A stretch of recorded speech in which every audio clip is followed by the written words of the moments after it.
Faux Folks presenting President Trump's high-stakes clap with a foreign businessman whose life was just turned upside down. Get ready for this one, because we just put this story together, and it's a wild ride from the White House lawn to the Oval Office. You're about to hear how a man who lost everything tries to hold the most powerful man in the world accountable, and how the president turns a direct accusation into the deal of a lifetime. So let's jump right in. Stick with us through this roller coaster, and let us know what you think of how it all plays out.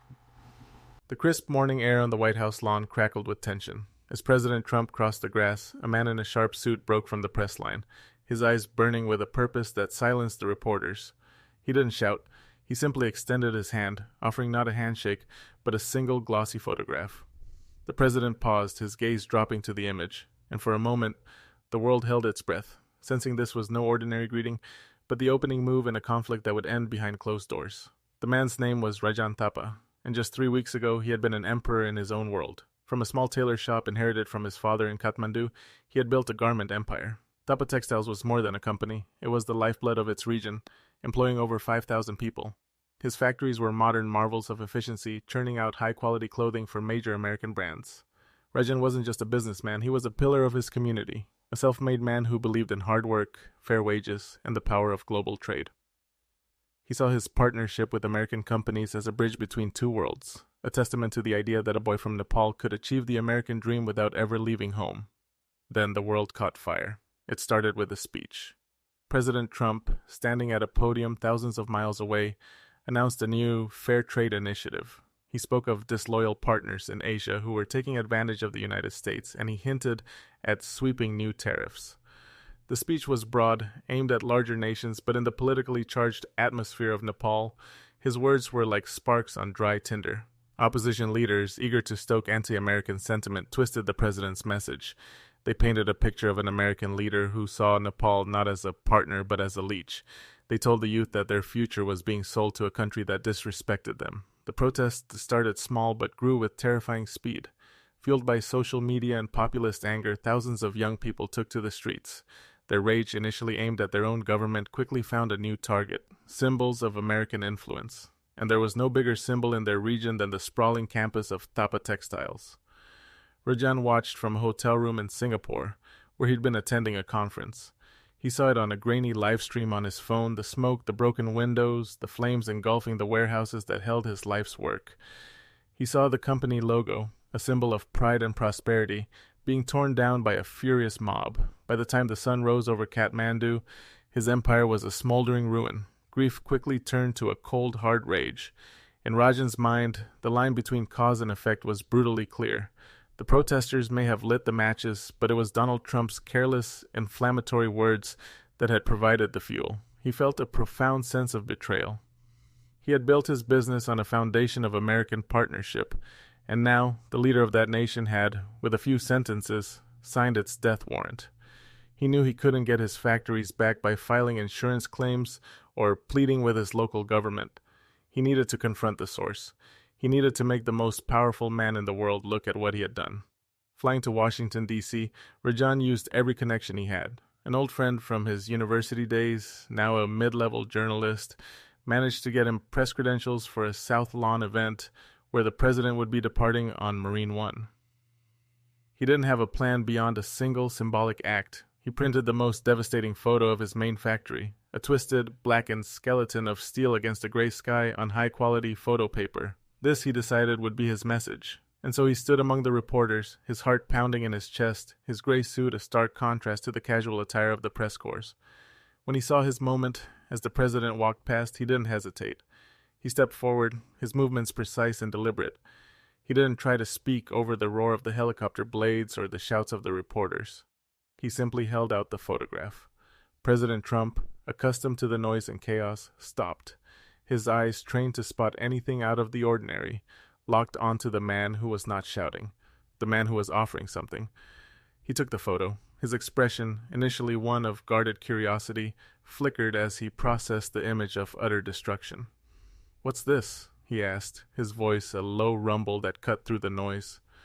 "This is what your words did," Rajan said, his own voice steady and clear, defying the tremor in his hands.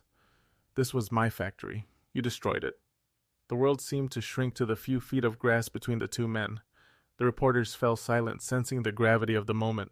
The president's gaze lifted from the photo to Rajan's face, searching for a sign of weakness, of political maneuvering. He saw only a raw, profound grief hardened by anger. For a moment, Trump was silent.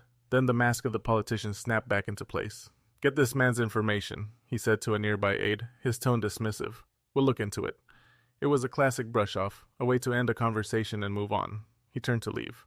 But Rajan Thapa had not flown halfway around the world to be dismissed. As the president began to walk away, Rajan raised his voice, not shouting but projecting a cold fury that could not be ignored. "Looking into it will not bring back the jobs of 5,000 people, Mr. President." The press corps erupted. Cameras flashed, and microphones strained to catch the exchange. This was no longer a simple photo op. It was a public confrontation. Trump stopped dead in his tracks. He hated being challenged, especially on his own turf with the cameras rolling. He slowly turned back, his face a thunder cloud of annoyance. He knew the optics of this were terrible. He walked back to Rajan, closing the distance between them until they were only a foot apart. Two Secret Service agents moved in closer, their hands ready. "Listen," Trump said, his voice a low, threatening growl meant only for Rajan. "You have a problem. I get it. A big problem. But you don't come to my house, on my lawn, and make accusations. That's not how things work. Not for me." Rajan did not flinch. He met the president's stare. "Then how does it work?" he asked, his voice laced with the bitterness of a man who had nothing left to lose. "When does a man like you take responsibility for the chaos he creates?" The president's jaw tightened. He saw that this was not some random protester. This was a man of substance, a man who, like himself, was used to being in charge. This was a fight, and Trump respected a fighter, even as he planned how to crush him. He held Rajan's gaze for a long moment, a silent battle of wills playing out on the South Lawn. Finally, Trump leaned in closer and pointed a single finger at Rajan's chest. "You'll hear from us," he promised. The words sounded less like a reassurance and more like a threat. With that, he turned on his heel and strode decisively toward Marine One, not looking back. Aides and security personnel materialized around Rajan, gently but firmly guiding him away from the press and off the White House grounds, leaving him standing on the pavement with the photograph still clutched in his hand, the conflict unresolved and now dangerously public. Rajan spent the rest of the day in his sterile hotel room, the television replaying the dramatic clip of his confrontation over and over. News analysts debated his motives, his identity, his sanity. He felt a hollow sense of defeat. He had made his point, but what had it accomplished? He had provoked the most powerful man on the planet and was now left alone in a foreign city, his life in ruins. He ignored the flood of calls from news outlets and tried to eat, but the food tasted like ash. As evening fell, he concluded that he had failed. He had flown across the world for a single moment of defiance, and it had changed nothing. Just as he was about to turn off the lights, his phone rang with an unknown number. He ignored it. It rang again, persistent. With a sigh of frustration, he answered. "Hello? Is this Mr. Rajan Thapa?" The voice was calm, professional, and held an unmistakable air of authority. "Who is this?" "My name is Mark Connolly. I'm the White House Chief of Staff. The President will see you. A car is on its way. It will be there in 15 minutes. The line went dead. Rajan stood frozen, the phone still pressed to his ear. Fear, confusion, and a sliver of hope churned in his stomach. This was it. The confrontation was not over. It was just moving to a new arena. 15 minutes later, a black government sedan with tinted windows pulled up to the hotel curb. The ride was silent, a surreal journey through the illuminated monuments of Washington, D.C., ending not at the public front gate of the White House, but at a discreet, heavily guarded entrance in the rear. He was led through quiet, carpeted hallways, the air thick with the weight of history and power. The boisterous energy of the South Lawn was gone, replaced by a tomb-like silence. The shift was deeply unsettling. He was no longer on the offensive. He was being brought into the lion's den. Finally, he was led to a pair of large wooden doors. An aide opened one and gestured for him to enter. He stepped inside the Oval Office. The room was exactly as he had seen it in pictures, but smaller, and infinitely more intimidating in person. And there, behind the massive, resolute desk, sat President Donald Trump. He wasn't watching television or signing documents. He was just sitting there, waiting for him. "Mr. Thapa," Trump said, his voice devoid of any warmth. "Close the door." Rajan did as he was told. The heavy door clicked shut, sealing them in. "You got my attention," the president began, gesturing to the chair in front of his desk. "Congratulations. Not many people do. Now, what do you want? Let me guess. You want a handout? An apology? A check? Let me tell you right now, you're not getting any of those things. Rajan, his confidence shaken by the sheer power of the setting, took a moment to compose himself. Mr. President, he started, I didn't come here for money. I came for justice, for you to understand what happened. My company, my people. Trump held up a hand, cutting him off. Spare me the speech. I know who you are. He tapped a thin manila folder on his desk. I had my people look into you, Mr. Thapa, all afternoon. You're a smart guy, a very successful man, built a fantastic company from nothing. You didn't build all that just to watch it burn and come crying to me. That's not your style. The president leaned forward, his demeanor shifting from confrontational to conspiratorial. The protests in your country created a problem for me, he said, his voice dropping. A big, ugly public problem. You made sure of that today. But here's the thing I've learned about problems, Rajan. May I call you Rajan? Every big problem is also a big opportunity. For you and for me. He opened the folder. The United States military and various government agencies purchase over $2 billion in uniforms and textiles every single year, Trump explained, his eyes gleaming with the thrill of a deal. For decades, we've sourced a lot of that from countries that frankly don't like us very much. I'm changing that. We're bringing our supply chains home, or at least to our friends. He slid a single sheet of paper across the polished surface of the desk. It was a term sheet. Rajan picked it up. He read about U.S. government-backed loans to rebuild his factories. He read about a 10-year exclusive contract to become the primary supplier of textiles for multiple government departments, a contract so large it would make his old business look like a corner store. You rebuild, Trump said, laying out the terms like a master strategist. Bigger and better, state-of-the-art, you hire back all your people and then some. You become a hero. He paused, letting the vision sink in before delivering the price. And in return, you become my friend. You become the face of the new U.S.-Nepal partnership. You will do interviews. You will host our ambassadors. You will tell the world that the protests were the work of misguided radicals and that your country's future and prosperity are tied directly to the policies of my administration.